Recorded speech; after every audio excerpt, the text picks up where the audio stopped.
Okay, so in this video, we're going to look at vitamin A. And vitamin A, I should have mentioned this in the previous video. Vitamin A, one of the first vitamins discovered. And vitamin A, if you want a little history, Frederick Hopkins back in the early 1900s was doing research in actually dogs and trying to understand why dogs had corneal ulcers and found that there was some he called accessory ingredient, mystery ingredient, that seemed to be lacking in their diet. And he won a Nobel Prize for this back in 1929, I think. And vitamin A, even then we knew, okay, there's something in foods that has something to relate to eyesight. Now, here we are in the 21st century. We know vitamin A very well is related to eye function as well as other things. And so we called it vitamin A. We called it vitamin A, honestly, because it was the first one we discovered. That was it. And in fact, as we talk about naming vitamins, what you'll find is that the vitamins are named after letters. For the most part, there are a couple which we won't talk about, Q12, Q10, things like that aren't named after ones. But in this class, vitamin A, B, C, D, we're going to talk about. Now, the naming system is unique in that way. Generally, these are named in the order they're discovered. That's not the case for all of these. Vitamin K, for example, was named after the German for coagulation, begins with a K, because it had to deal with blood coagulating. So that was a little bit out of order. Other ones, you'll notice, for example, there's not a vitamin F. You'll see, well, there actually was. And then we later discovered, oh, wait, no, that's a B vitamin. And so the naming system gets a little weird. It's why, I'm not going to make you know A, B, C, D, E, F, G, H, because F and H and I, they don't exist. So little side note there. So vitamin A. Vitamin A, for all the vitamins, what I want you to know is four things. One, what is it? Two, what's its function? Three, what foods is it found in? And four, is there a toxicity or deficiency issue with these? So let's start with vitamin A. Vitamin A, if you were like me growing up, my mom said, eat your carrots or you'll go blind. I don't think she said blind, but she made a big deal about it. Well, yes, carrots are high in what we call vitamin A. Vitamin A, also known as retinol, retinic acid. Interestingly enough, the retina, named after that. You'll see the DRI here on the screen. Again, don't memorize that. In fact, that DRI actually changes a little bit if you're pregnant, females, and also for individuals who are a little bit older, the elderly above 65. So it's 900 micrograms for males, 700 micrograms for females. Foods that, well, let's start with this function. So the function of vitamin A is maintaining the cornea. However, it has a lot of other functions in regards to gene transcription, bone health, reproduction. We could even get to different areas of skin maintenance, its potential use as a reactant in certain cell functions, its role in maintaining mucous membranes throughout the body. There is some research that says vitamin A has a role in immune function. So a lot of stuff, but we generally associate vitamin A with eyesight. So what foods do we find vitamin A in? Well, that gets pretty easy. A lot of foods have vitamin A. However, the foods with the highest content of vitamin A are generally going to be darker colored vegetables.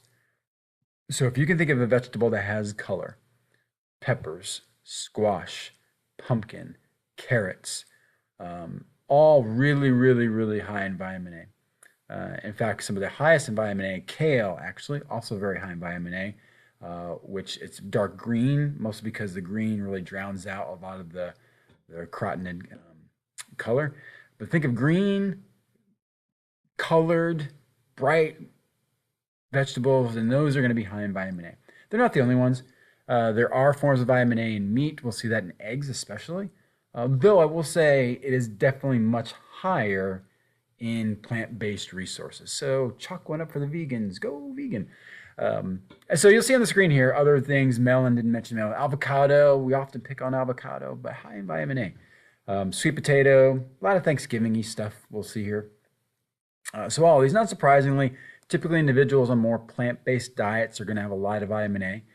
You'll discover this, by the way, when you do your nutrition analysis. You will find out very quickly that people who tend to be on the more plant-based side tons, they're crazy high in vitamin A. It's just the nature of the diet. You know, if you're eating a salad or two a day, a lot of green vegetables, you're just going to have a lot of vitamin A. So what are some issues as far as toxicities or deficiencies? Well, here's the reality, and this is going to be a theme with a lot of vitamins. In the first world, in the United States, deficiencies, not a big deal. Truthfully, most of these vitamins and minerals we'll look at next week, there are only a couple of these. Iron is a mineral, maybe a couple B vitamins, that really deficiencies in the first world and developed world are a deal. But in the third world, totally different. And this is the part where it's still amazing here in the 21st century that, for example, vitamin A, according to UNICEF and the World Health Organization, upwards of 500,000 people a year die in part to deficiencies in vitamin A. And you would think, well, gosh, how does that happen? I mean, it's in so many foods. Well, if you live in parts of, say, Africa or other parts of the world where there's famine, there's drought, there's war, growing crops that are sustainable or difficult, whereas there's limited food sources, you can kind of begin to see, yeah, vitamin A may be a little hard to come by. And so honestly, it's tragic. And we're going to see this with a handful of vitamins we'll talk about. It will be a very similar story, that the deficiencies in these are so easily preventable. So here, focus on the United States. Deficiencies, not very common. In fact, I'm not even going to make you memorize this. And you can imagine that if you did have a deficiency, what some of the symptoms would be. You know, so obviously, so vitamin A tends to have a role in sight. So not surprisingly, as someone who's potentially has some night blindness or things like that, a deficiency of vitamin A could be a reason for that. Now, having said that, you know, if your eyesight is a little blurry, don't go eat a dozen carrots. I mean, it'd be good for you, but I don't think it's going to make your eyesight better. There's other things involved there. Having said that, vitamin A deficiency is not very common. Toxicities can be, and again, you can see where someone engages in a high plant-based, a lot of green, leafy, colored vegetables, potentially this is an issue. Having said that, honestly, the toxicity of this isn't really a major cellular system danger. Not like some other ones we're going to look at, even though this is a fat-soluble vitamin.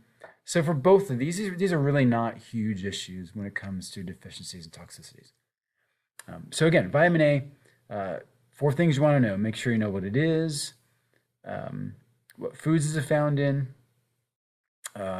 what's its function, and what are some issues with deficiencies or toxicities, which with vitamin A, there really aren't any.